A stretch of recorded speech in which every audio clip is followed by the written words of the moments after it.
ba mu kiɗan da muke samun na koko. Yau ga taron mawaka masu bidar na fura da koko. Gyara Allah mai ba mu fura da koko.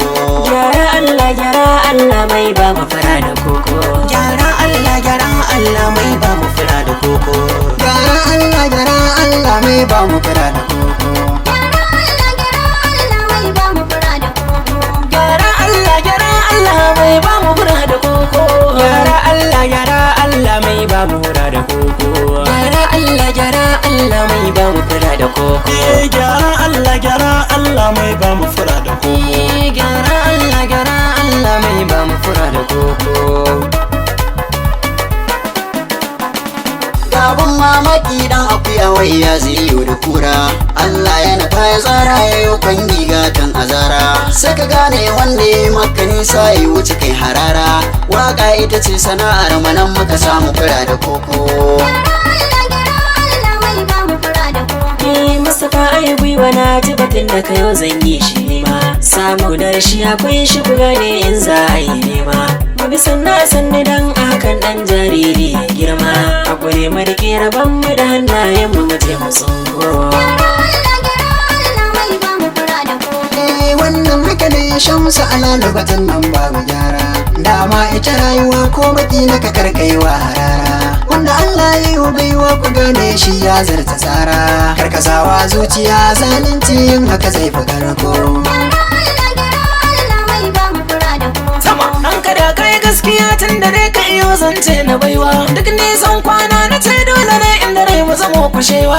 Da ba mu da waye din dukkanin lamura karme dagawa. Bai haƙuri shi ke da riba ya sha fura ya haɗa da koko. In sallah dai da zancen na kai dutse na ji komai. In kai haƙuri akan sana'ar da kake ka zama jarmai. Waka cikin ta duka muke nema wani ma musammai. Da gyaro dukan niyyar ka hakika ka yi karko. Ba shakka Ahmad Delta al'amarin nan na da zafiya. Kowa fanni na neman sa kan iya taka rawa da karfiya. Ba a iya furta laifinsu sai dai mu dan mu ji zafi. Amma Allah shaidar mu dan haka har yanke da karkowa. Muhammad tun daɗewa muka san laifi ta duniya. Amma sana'a ta waka a gare mu ta zamsiri ne. Yau samu na abincin mu ya zama hanyar girgira ne. A cikin ta na samu mai suna ne aure yayi karko. Abdul S. Umar haka zancen nan yake in ka duba. Juriya mai haƙuri a hakan wataran mai ya saba.